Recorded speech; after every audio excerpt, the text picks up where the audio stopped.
Welcome on behalf of Charter and Stack Me to our discussion series about building a better internet. I'm Kevin Delaney. I'm the co-founder and CEO of Charter. Stack is the best place for writers to earn money from their fans. You can get a free site and start publishing just by going to stck.me. And something relevant to our discussion that we're about to get into today, as of this week, you can now also sign up for one-click NFTs for writers. No technology learning curve involved. You can check it out. And then Charter is a media and insights business focused on building workplaces for the future. You can sign up for our free newsletter at charterworks.com. And please, we hope that you will do that. So the topic of our discussion today is how to build a better internet. This is the third conversation in a series. And our discussion today is with someone who holds positions of prominence for both the current web and for the next generation technology known as Web 3. Keith Grossman is president of Time, the 99-year-old media brand with a significant web and online video presence, among other things. He's also led the creation of a new business at Time called Timepieces that centers around the sale and usage of NFTs or non-fungible tokens. Timepieces, over a 12-month period spanning last March through this March, generated $15 million in revenue and $10 million in profit for Time, as well as $600,000 for charities. And Time has created now more than 20,000 timepieces, NFTs. Keith, thank you for joining us for this discussion. Thank you so much, and thank you to Samir for hosting me with Stack, and to you and Charter. I'm just a huge fan of what you're building up there. Thank you, Keith. And for transparency, I'll mention that Charter has a partnership with Time to publish future work content on your site. This conversation is totally unrelated to that. They have a question about the future of work that I want to ask before we end. I just want to encourage everyone, if you folks who are watching, if you have questions, there is a chat, and we'll weave them in through the course of the discussion. So the goal today, as part of our Building a Better Internet series, is to talk about the role that Web3 could play for media brands and creators, and the shifting of control on the internet that it makes possible. Keith, I'd love just for some context, could you start by explaining more about what Timepieces is and why you launched it? Sure. So is it okay? Can I step back just for everyone's clarity and sort of explain Web3 and what it is and what I saw that brought us to this? So Time did not plan to enter into this space. Hopefully over the course of the hour, you'll see the reason it entered into this space is more because I'm just a dorky technology fan who likes crypto, likes art, likes business, and saw all of these things coming together with a technological revolution that is being called Web3. When I say Web3, what I mean is four things. I mean crypto, DeFi, NFTs, and the metaverse. And they're all sort of grouped together, but they're all four very different things. And sometimes they're interrelated. What I saw that sparked my interest in Web3, and it wasn't just like, it wasn't clear at first, was I want to take you back to like 2020, right? It was March, April 2020, and the world just stopped, right? And I was stuck upstate New York, and I was isolated, and I was lonely. And Kevin, I mean, like, I assume you were in this similar position, right? Yeah. And I was at my mother-in-law's with my wife and daughter and dog. It was like the equivalent of a zoo, walking around Clifton Park, New York. And I started to realize that my digital identity was just as important as my physical identity. And as a matter of fact, it's more scalable, because like in real life, I have about 3 friends, right? But on Twitter, I seemingly have 50,000 plus, right? And it's very interesting. And one is not more valuable than the other. They both sort of coexist together. And then I came across the technology that is referred to as an NFT, which really is not art or content. It's just a token that can verify ownership on a blockchain. And on top of that token, you could do a ton of different things. You could put content, you could put art and collectibles, you could create ticketing systems, you could verify healthcare. You can do unbelievable amount of things on top of this token. But what I started to think about was, wow, if I value owning things in real life, I'm also going to want to value owning things in my digital world too, right? And That was like the second sort of moment that came to me. And then the third was actually around the idea of community and collectibles. And what I started to see was some of these communities would emerge, and then people who had bought the same thing started to come together in communities on Discord and on Twitter. And those communities were based on shared psychographics as opposed to shared demographics or geographics, right? And all of this was swirling around my head throughout 2020. I couldn't really put my finger on it. And then in February of 2021, there was a sale, and the sale was Nyan Cat. And I don't know if you're familiar with this, but it's a very popular internet meme.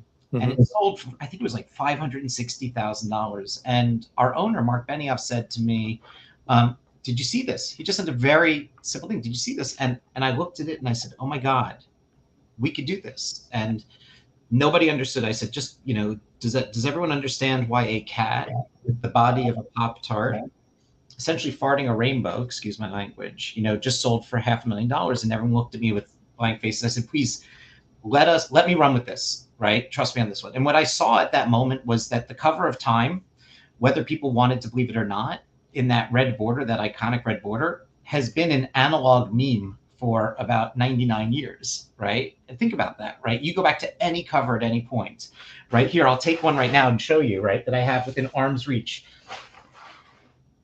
1980, right? But I guarantee that I just brought you back to December 22nd, 1980, Kevin. Yeah. And you remember everything you were doing at the moment you saw this cover, when this happened, right? And the power of Time, what I saw was the power of Time, even though it's known as a written brand, is actually in this meme visually, right, on the cover. And the cover happens to have a connection with society. And as I started to think about that, and it was with no dismissing of the written word's actually amazing and super important, I started to realize that Time could play in a very visual space. And I started with one of ones, and we made this announcement in March, of 2021, that we were going to sell one of ones. And we did 4 covers, and they did very well. And then we did a few more. And then I said within 30 days, we would accept cryptocurrencies for digital subscriptions. And it only took 28 days. And we now take 33 digital currencies for subscriptions at a time. And then I said within 6 months, we will figure out how to use this technology, a token and a blockchain, to come up with a new form of community with Time. And at that moment in time, Kevin, I had no clue how I was going to do it. Literally no clue. I just knew the technology could do it and that it was happening. And for 6 months, I sat in clubhouse rooms and listened and took notes and saw a tremendous evolution taking place, not just with the technology, not just with the communities, but with the relationship that creators can have with their content, and the relationship that the individual communities can have with each other and with brands. And I saw equation shift as it relates to how communities evolve from top down to bottom up. And I saw sort of the trust that individuals were having that was challenged move from a top down to a bottom up sort of structure. And I saw in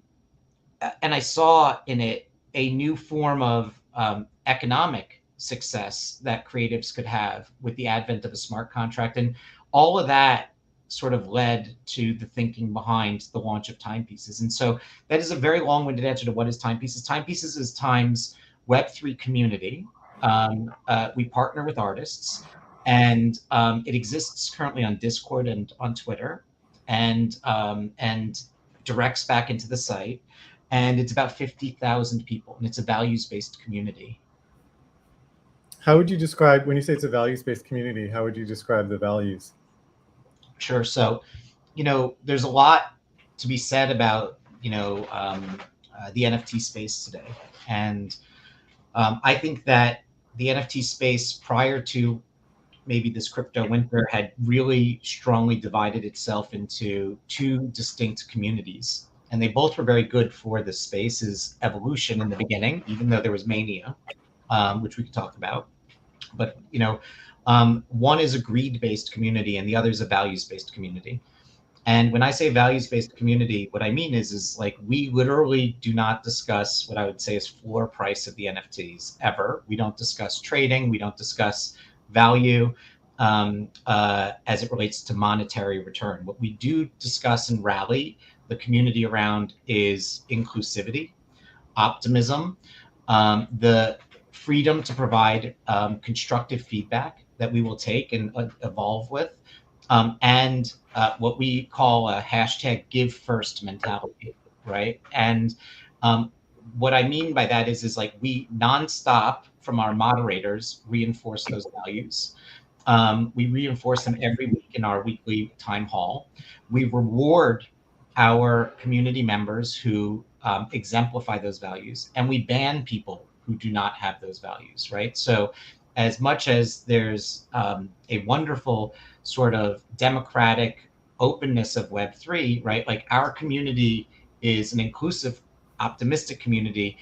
We're inclusive as long as you are not um, uh, exclusive in your demeanor to the community at whole. So while Discord has grown tremendously, we've banned a tremendous amount of people as well who have not adhered to our values. Yeah, that makes sense. And it sounds like your community values are in contrast to a lot of what people think of as the crypto trading So community. so that's a greed-based community, right? And just like the news, right? People like to see the extremes, right? They like to see extreme successes and extreme fails. Like what people don't like is wake up every morning and things are just good and move forward, right? And Mhm. so, in greed-based communities, what you have is a group of people that have one interest at heart, which is their own selfish sort of desire to make more money. And what that means is that as liquidity dries up, right, which it did recently, and I've said this publicly since April of this year, so I'm on record on this, is those individuals will use the community as its like exit liquidity, right? And there's every element of like in a new technology where um, money is involved. Like you're going to have people who have good intent with how it can be used and harnessed in the right direction, and you have people who will use it for selfish intent. But it's not the NFT that is ultimately making those decisions. All the NFTs is a token that connects to a blockchain and shows online ownership. It's the individuals. And so I think for writers and for creators, what's really important is how you associate yourself within the space and who you associate yourself within the space and how you present yourself within the space, right? Like we believe that values create value over time. Like, so we're not in this to say that we're not looking for everyone to, win with timepieces or for time to win with timepieces. Like we want everyone to, but we are not going to play short-term gimmicks or stunts to do so. I want to ask you in a minute about how you think about individual creators can think about NFTs and Web3, but first unpack a few of the things that you said. One of them is you talked about how your original idea was that the Time cover was a meme basically, and that this was really ripe for creation as an NFT. Um, the actual content of timepieces NFTs has changed a Mm-hmm. lot since that original observation, and you have dropped I think over 20,000 NFTs, and as far as I can tell, most of them at this point are collaborations Yes. with individual artists and up and coming artists, and so you've evolved from the cover as meme to being a kind of reputational vouching for creators and supporting them. Is that a fair? That's a 100% accurate depiction, right? There's two ways that we can look at our strategy in the space, right? As it relates to NFTs in particular today. One is, our one of one strategy, and one is our community based strategy. Our one of one strategy celebrates the past, right? So that's the covers and the history, the 99 years of legacy that Time has. The community, though, celebrates the future, right? And says these are the creators that we believe are emerging from communities. And we want to take our brand and uplift them further. And here's the equation that I sort of wrapped my head around in July of 2021 as I was studying the space, which was in Web 2. So I'll make a few definitions and clarifications so that way nobody hears me in weird rhetorics, right? But Web 1 is a read-write web in my definition. Web 2 is a read-write-share web, and Web 3 is a read-write-share ownership web, right? And we can talk about privacy in a minute because there's huge implications as you move from Web 2 to Web 3, and you move from being an online renter to an online owner as it relates to privacy and value.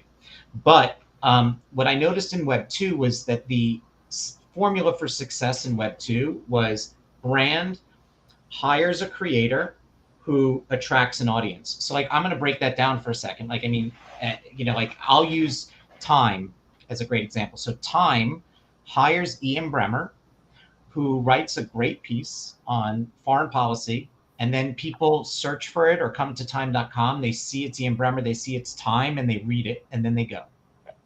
Okay, that's the exact formula essentially for content success in Web 2. Would you agree with that, Kevin? Yeah.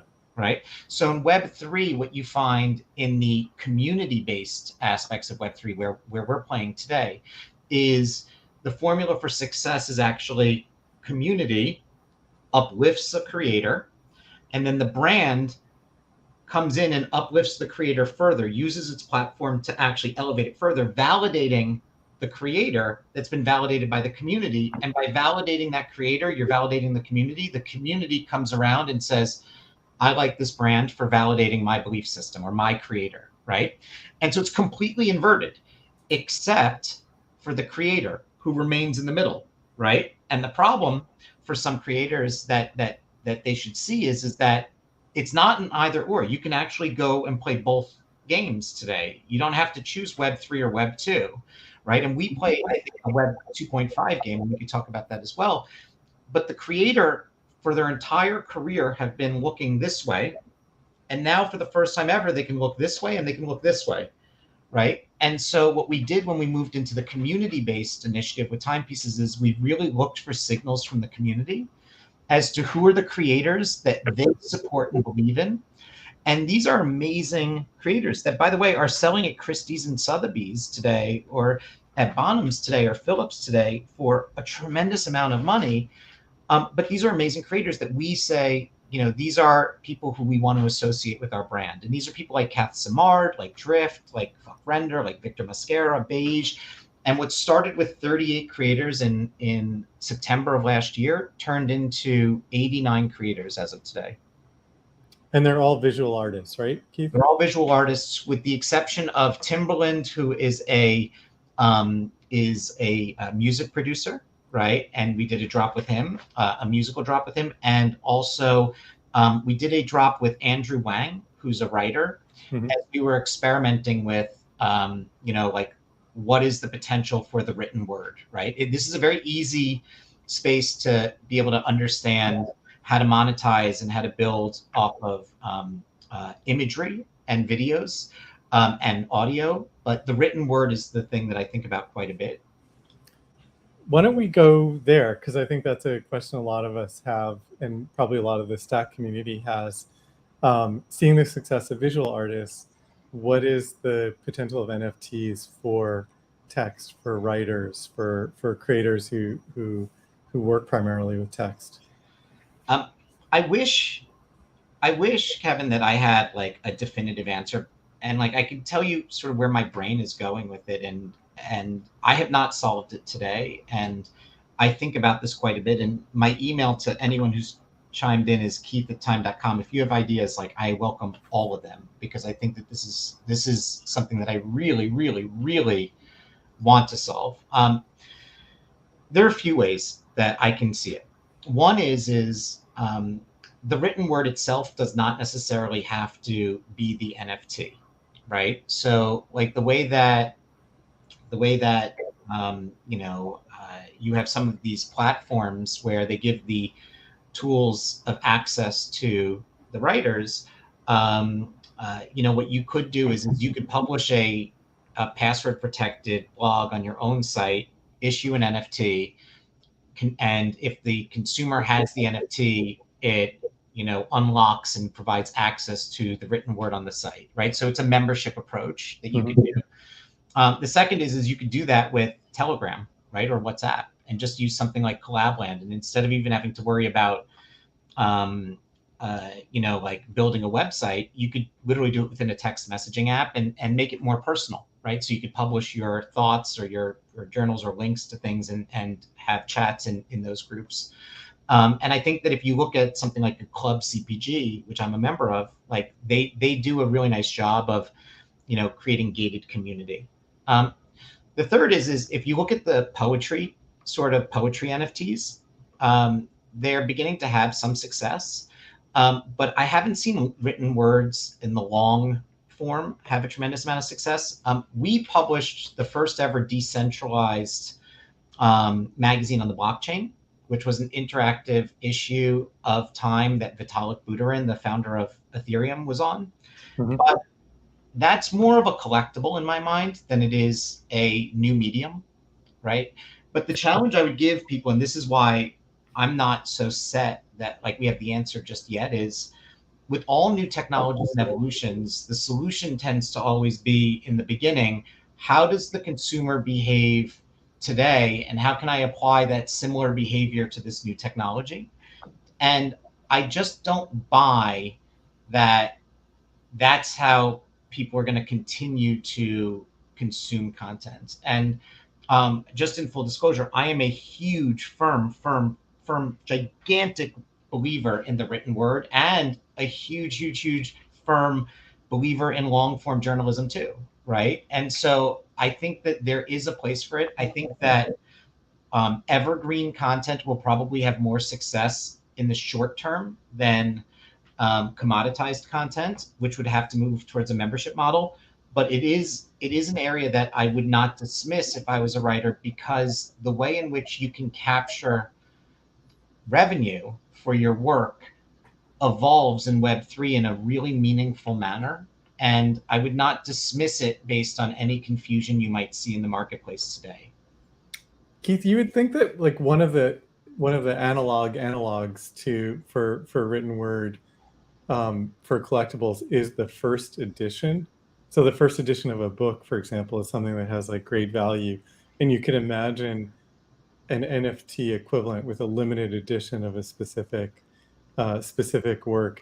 Are people trying that, and what do you think of that as an avenue for? I mean, I think it does work, right? So we did yesterday, or the day before, I apologize, 24-hour sale of a cover of Time that Aku did that, was called Enter the Metaverse, which, is the same thing as a first edition, right? It marks a moment in time where something is great and like you want to have it.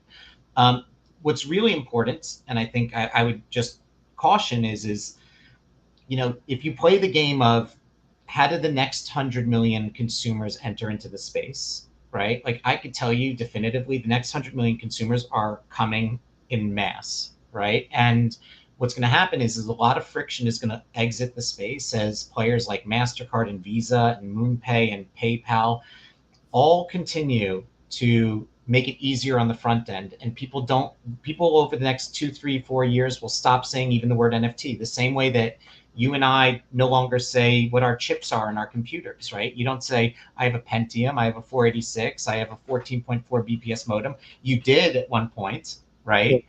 But you did that at the point when technology led the conversation. What we're beginning to see is that there's a path where the technology becomes invisible and the consumer just talks about the experience, right? And the reason I say that is that what I would caution people about is, yes, first editions are great in the collectible space, right?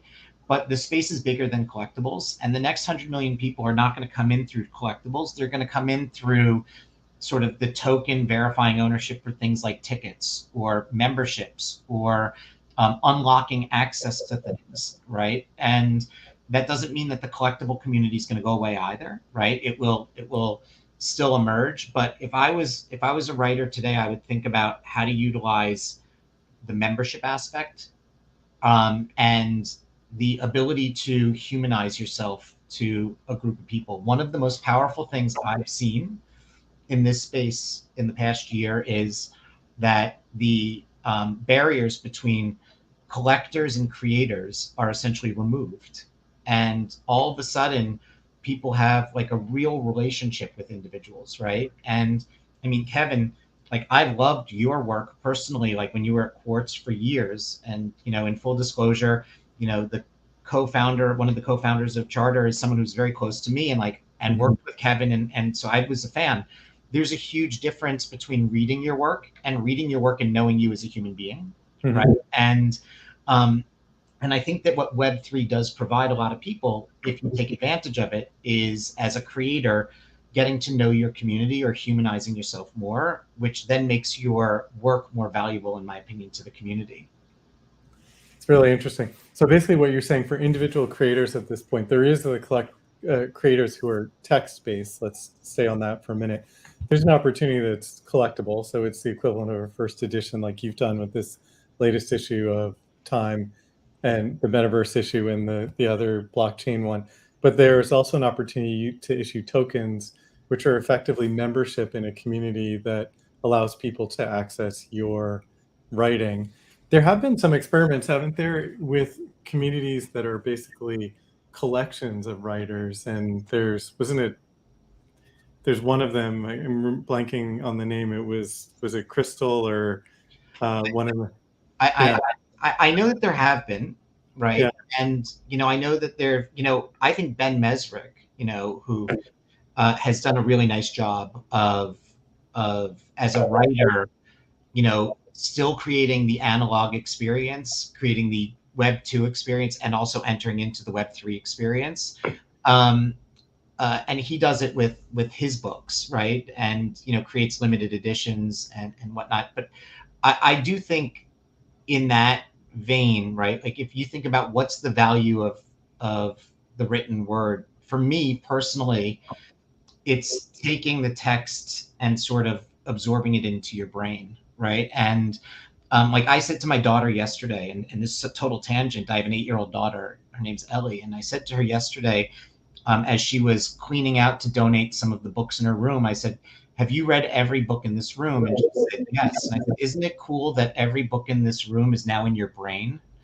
And her head like exploded. And I pointed out, like, your brain is a muscle and how the importance of reading. Like my fear with just looking at the written word from the collectible perspective is you're turning something of tremendous mental value into something that is solely a dollar value, right? And then I think that's, if it goes back to the original thesis of breaking down into values-based communities and greed-based communities, you essentially are reinforcing the greed element at the expense of maybe pushing more of the values element. And I think that there has to be a nice balance between the two.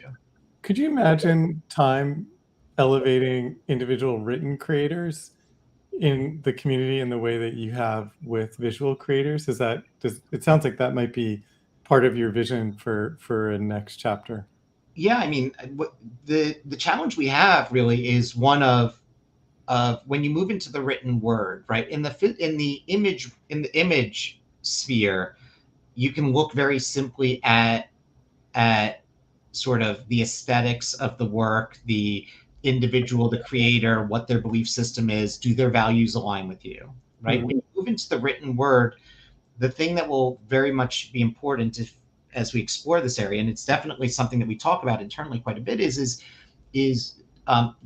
the values have to align with the values of Time. So you have to be, trustworthy. It has to be, objective. It has to be within sort of the parameters of what we believe is acceptable for the Time brand.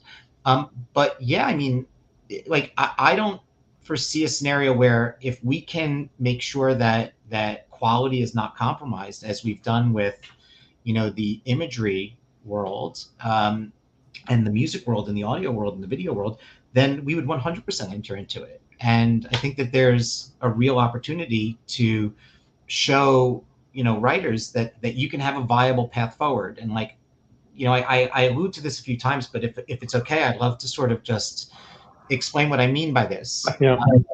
With an NFT, you have what's called a smart contract, and it's very confusing to a lot of people, because they think contract, and the term is just totally wrong. What it really is it's just a line of code. And what that code says is, as this gets bought and sold, right, X% can be allocated to the original creator, right? And so let me give you like a real example. When you buy a timepiece, that's what's called the primary sale, when we mint it, right? Which means putting it on the market. And 100% of that sale goes to time. We then donate on timepieces 1% to charity. And then we split the remaining 99% of the primary sale evenly with the creator, right? So we only take, 40, my brain is off a little bit. 44.5%. Right? We take half and they take half. So sorry about that. I'm having a senior moment, Kevin, right? Yeah. And but then there's what's called a secondary sale, right? And we allocate a 10% royalty on the secondary sale. Yeah. And every time that asset is sold over and over and over again, or that token is sold over and over and over again, time receives 10% of whatever that goes for, right? And so if it sells for $10, we get $1. And then of that dollar, we take 1% and we donate it to charity. And then we take the remaining 99% and we split it evenly with the creator in perpetuity, right? So all 89 creators within the Timepiece family, and I use the term family deliberately because they actually receive an ETH transfer, an Ethereum transfer from us every 3 months on the performance of their secondary sales, right? And so what that means is that in Web3, a creator moves from monetizing their moment of creation, right, your aha moment, to being able to monetize your impact on society, essentially. And that's really important because then all of a sudden creators can have a meaningful life in the arts, and that narrative of the starving creator, right, can actually disappear over time with success in this space, because you can have a fair distribution of how money sort of circulates through the ecosystem back to the original creator. And that's in contrast to one of the models in visual arts where someone sells a painting, for example, and they get some percentage of the initial sale price, but then the sort of tick up in price subsequently isn't returned to them in any way. Right. In the traditional method, the risk actually goes to the first collector. Yeah. And the reward goes to the first collector. It doesn't go to the creator. In this, the creator can win in perpetuity. Yeah, that makes sense. Keith, you've been talking about the community a bunch and like using the token to unlock the community. You mentioned the timepieces exist on Twitter and Discord, but there are also ways in which you're trying to support and activate the community that go beyond that. And so maybe you talk a little bit about what really practically it means to be a member of the timepieces community, and then kind of what your advice is for individual creators or others who are thinking about what are the essential ingredients of a community that people find worthy of their time and valuable to be involved in. Sure. So, like we have time.com over here, which we'll call Web 2, and we have timepieces over here, which we'll call Web 3. And the trick, in my opinion, it's not really a trick, it's the wrong word, but like the approach that we're taking is, how can we learn in the Web 3 community and apply that into Web 2? And how can we take the 99 years of history and access that we have in Web 2 and bring it into Web 3, right? And the way that we do it is a few sort of approaches. First is, if you own a timepiece over here, you can connect your digital wallet to time.com without ever giving me your personal information. So I don't need to know it's Kevin Delaney, and I will remove the paywall for you. And so all of a sudden, having this token over here unleashes and unlocks everything over here, right? And so I think that's the most simplistic sense, and that was what I was saying, is a way in which writers can create membership. And we have dropped 20,000 tokens. We've actually a little bit more now, but we have about 12,000 wallets, a little bit more now that since this week I have to update all the numbers that hold timepieces. And about half of those, 6,000 of those wallets, have connected to time.com to gain access to the content on the site. The second is the history of time gives a lot of access to a lot of great people. And like, how can we bring them into the community over here, right? So, we've had people from Amelia Clark to, Deepak Chopra to Madonna and Beeple, talking with the community at large, either in our Discord or, on Twitter Spaces. And I think that only comes by taking the history and the legacy and the the esteem of the Time brand, and then bringing that into Web3. And then the third is we look at, like what we learn over here from community, and we say, is there things that we could fix or tweak over here in Web2 because we see things are evolving? And then the final is we have events, right? And what we say to people is, wouldn't you like to attend the Time Person of the Year with Elon Musk? And we do contests. And we say to the community, if you're a timepiece holder, you can enter in to get one of 5 tickets to attend Time Person of the Year with Elon Musk.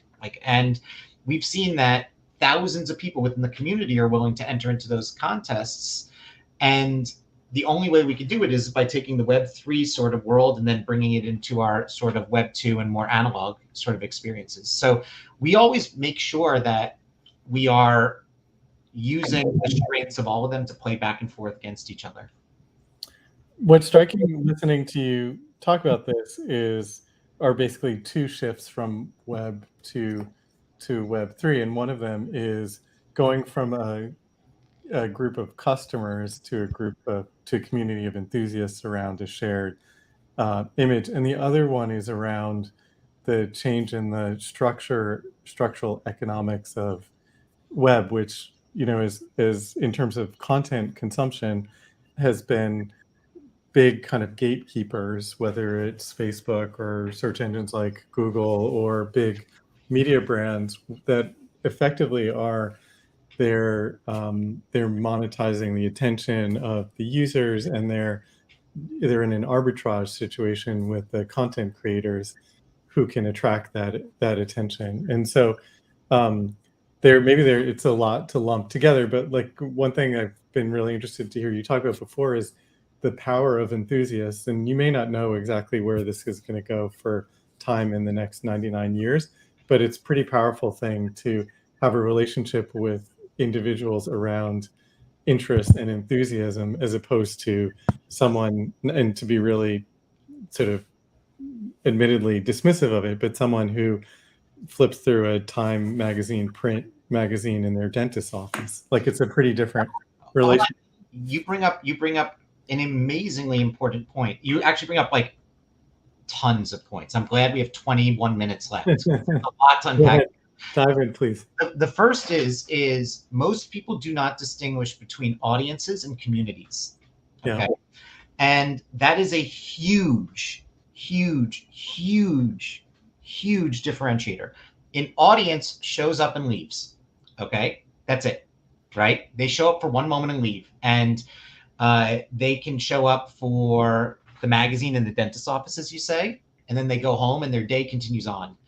And a community builds, community supports, a community has passions, a community is driven by something deeper than the moment at hand, right? And so like, here's like a real benefit of building community versus just having audiences. The Timepieces community actually grew double digits in terms of percentages during the last 4 months or 3 months as we've entered into what has been dubbed the crypto winter, right? And like, what does that say? Is that the community is seeing something bigger than the moment, right? And I never made this distinction in my entire career, Kevin, until I was at Wired and we took over Ars Technica. And like, I loved my time at Wired. I loved my time at Ars, okay? Loved both of those brands tremendously. But with Wired, what I saw was Wired was an audience-based brand, right? It put out ideas, and it changed and had impact on the general public, and people would talk about it, and then they would go, Yeah. right? They would say things like long tail or crowdsourcing and have no clue that Wired ever even invented those words, right? Or terms. Ars Technica, on the other hand, had community members that spent 13 minutes in the comments section alone, helping each other through problems, right? And those people came back every day and held their hands. And I think about that all the time, right? Like the difference between an audience and a community. Like think about 13-minute average in comments helping people out, right? That was the first time in my life that I ever made that distinction. And now I'm going to like sort of show you a real example. There's this guy, and his name's Matthew Cherry, and he's a member of the Timepiece community. And I remember when he entered in the first time, and he said, "I want to be a professional photographer. I have 0 followers on Twitter." He had 0 followers on Twitter when he entered in. I have never sold a photograph in my life, but I'm going to learn how to become one. Okay.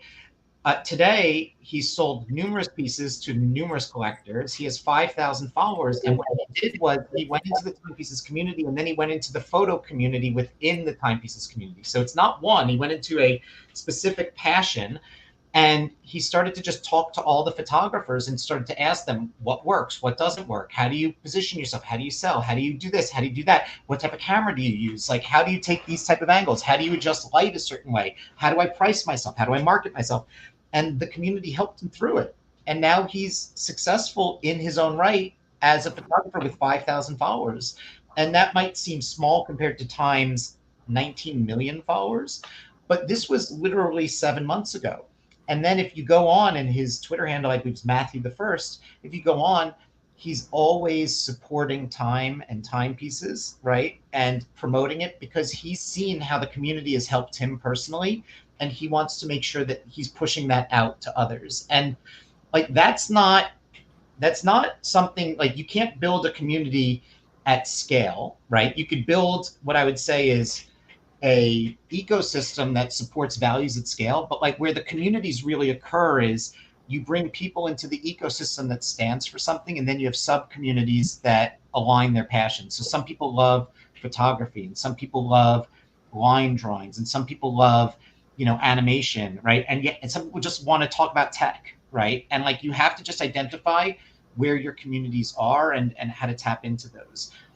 The other thing that you bring up is really important, which is the role of how the consumer has been valued today versus what the potential is for how the consumer is valued, not monetarily valued, but like valued meaning like cared for in a Web3 world.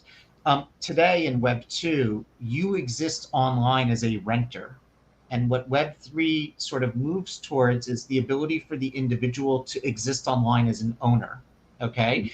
And it doesn't mean that it's a fully decentralized ecosystem. What it means is that, Web3 strives towards decentralization.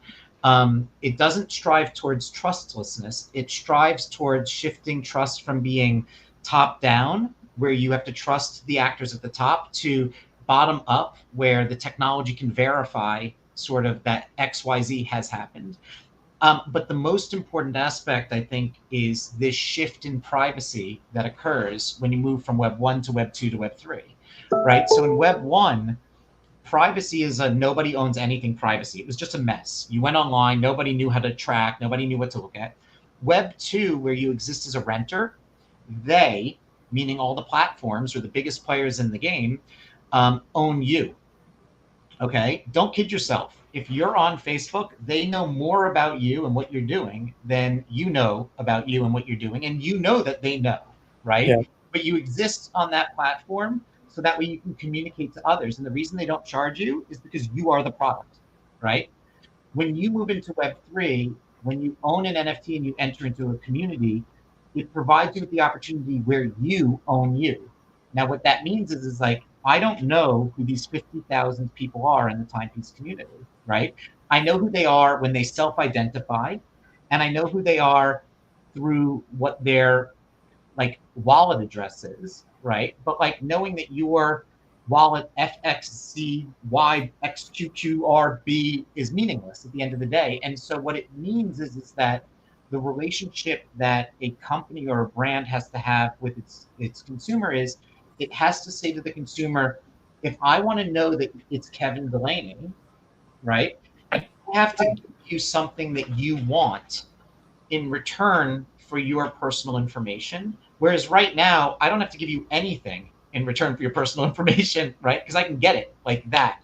The Yeah. reason that it's important to make this distinction is globally, we're seeing a lot of shifts take place. So you see the rise in GDPR in Europe, which is a privacy reform, the rise of CCPA in the United States, a privacy reform, and you see Google publicly announcing that they're going to be sunsetting third-party cookies, right? So if all of those things are happening, all of these brands that have been reliant on sort of extracting value from the consumer are going to have to find new ways of valuing the consumer. And that's huge. It's a huge shift, right? Now, it doesn't mean that there are not new patterns to look at, and there doesn't mean that there are not new ways of contextually targeting the consumer. But if I really want to know that it's you, I have to actually value you now in this ecosystem. And that's a gigantic shift that I think will take place. And I think that one of the biggest outcomes that will happen is not community per se, it's membership offerings, right? Into and loyalty programs, right? That I think that brands will move towards. And I think that that's going to be your gigantic sort of moment of how did the next 100 million people enter into this ecosystem? Well, they enter in through the technology being invisible, but providing far more access more efficiently and more valuable to the consumer, and sort of the NFT making that connection behind the scenes. And so the NFT is the token that gives me membership, and in return for what I get, I'm willing to give some visibility into who I am and what my interests are and so 100%. forth. And Keith, like, you should not ever be using the term NFT in 5 years. If you are, then Yeah. the technology is still leading. Keith, we just have a few minutes, and they're two big topics, but maybe we could treat them quickly. The first is, as you were talking about this question of ownership, one of my personal interests is something that we've talked about before, and it's DAOs, decentralized autonomous organizations, which people see as a potential new structure for organizing work. And they're super interesting, and they're have in investment context, there are a bunch of DAOs that seem to be operating where people are basically democratically, more or less, making decisions about what their pooled money will invest in. But I'm not seeing quite yet the spillover into more generalized work arrangements, and was wondering kind of where your thinking is on how widespread these blockchain-based smart contracts around work, effectively will be. I mean, I think that what you're seeing right now is essentially the Gartner curve playing out to a T, right? Yeah. Like, as new technologies entering in, everyone goes euphoric over what its potential. It could like solve world peace, like everyone can win, like all this stuff, and then everyone like crashes down and becomes extraordinary. Like, well, it hasn't been adopted yet, and it hasn't there, and I think that with everything, the best article I ever read that shaped my opinion on everything was written by David Pogue back in the New York Times, I think in 2008. And he said, and he was going over to Yahoo, and it was his final article in the New York Times, and it was titled "What I Learned After Covering Tech for 10 Years." And he said, things don't die, they splinter. Right. And he goes, video did not kill the radio star. Instant coffee did not kill coffee. And he like goes on. It's really a fun article. He like sort of gave the lessons that he learned in that. And as it relates to DAOs, what I love about the DAOs is that people are thinking tremendously and creatively different about how can they create new structures and new forms of interacting and being successful together, given that the technological landscape has shifted and have enabled things, right? I love that. I mean, the one thing that we have to always just be careful about is regulation, right? And I think that what the space needs is responsible regulation, right? Because once you have regulation, you get clarity. And once you have clarity, then you start to see large corporations be able to enter in and move fast and big in terms of how they want to implement things. And, I love that the experimentation is taking place, right? But the reality is that um, Web3 will probably be adopted faster and at the mass level from existing corporations that adopt it rather than going from 0 to 1 and organizations that emerge from it. And there will be a lot of organizations that emerge from it that will be very, very, very, very successful, and I think will be competitive with existing organizations. But when you have 100 million people on your platforms per se, if you all of a sudden open it up to a new sort of DAO-like experience or a Web3 experience, getting those people into the new ecosystem is going to be easier and quicker and more efficient than reforming from scratch. The question is going to be, though, regulation and clarity as to legally what's real, what isn't real, what's possible, what's not possible, and then how does it, from a financial perspective, impact sort of taxing and accounting, right? And I think that those are questions that have to be solved before you see mass adoption. That makes sense, because there's so much regulation around corporations that to have a new structure that does the same things would run into that. Keith, to wrap it up, I want to ask you what your vision for the next chapter of timepieces and Web3 at time are. What are you looking ahead to? So first, thank you so much just to have the conversation, and I hope it was interesting today, Kevin. This is great. I want to figure out how to do the written word, right? I will say that we've learned a lot over the past year and a half that we've been in this space. Like, we've had a lot of success, and like those successes are always the ones that are highlighted, but we made a lot of mistakes too. And I think it's important that people understand that, like, in this space, it's evolving very quickly, and it's okay to like jump in and make mistakes, right? Like, and we're probably going to continue to make mistakes, like, and that's fine too. We're just going to continue to tweak and refine from it. I mean, one of the most important things to me personally is taking the learnings that we've had as a large brand, that with a 100-year history, and showing other organizations and players how to responsibly be able to enter into the space, right? And to have the same success as us, right? Like, as weird as it sounds, sometimes like being a lonely island in the space is not the best sort of place to be. Like, you want an ecosystem around it. And I think it's very early, and we've been very fortunate with how the ecosystem has supported us and uplifted us. And I want others to be able to hear that and to see how we did it, and to be able to also do it themselves. So I think that helping other brands is one thing that you're going to see from us over the coming days, months, and weeks, and years. Like, another area is there's a lot of great IP in the space, and we've been clear that with Time Studios, what we want to do is we want to be able to help some of these static IP creators develop their communities into television shows, right? And so we have signed people like the Robotos up, and the Littles up, and Toy Boogers up, and people could laugh about them and smile and say whatever they want. They're cute names, but like, these are legitimate communities with tens of thousands of fans and owners in them. And we have actually gone into production for 2 television shows with 2 Web3 communities that we're essentially developing backwards, right? Like, and that's the Littles and the Robotos. And we've partnered with Nirvana out of Canada to develop those. And we're working on distribution deals. So like, you're going to start to see them on TV. And then the third is, as it relates to timepieces in the community itself, is, like, I just want to make sure that we continue to, I guess, just experiment and push the boundaries as to how we can think about creating meaningful experiences, and continuing to tie it into the larger Time brand. Like, there's a moment where I can see that timepieces and Time's Web3 sort of community and Time's mass community come together. But like, I don't see that in the coming year. or so, right? Because I think that there's still too many frictions in play in the existing ecosystem. The final thing I guess I would say to anyone listening, if you feel like it's overwhelming, right? I would say there's this great expression of, the only way to eat an elephant is one bite at a time.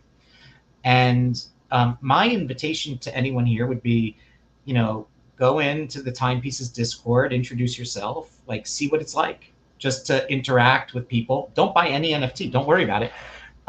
When you're ready and you like it, like just play with it, right? Like buy a cheap NFT, $10 NFT, right? But just break that chasm of actually owning something digitally. And once you do that the first time, then like the place starts to come into sort of a new perception for you.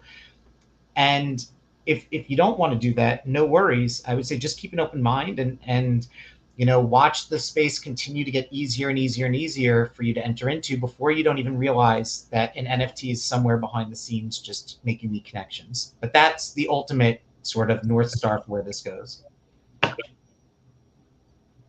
Keith, that was great. Thank you. I've emerged smarter, hopefully, from this hour spent with you, and it feels like a lot of really interesting things, including text, figuring that out, the convergence of time's broader community with your Web3 communities, and as you're saying, the opportunity that's open to any creator to start playing with this and seeing what the potential is. So thanks for spending this time with us, and we will keep this conversation going. I want to thank everyone who's joining us on behalf of Stack and Charter, and also note, as I said that Stack this week has launched the ability for any creator using its platform for free to create NFTs of their work. So another way for people to dip your toes in.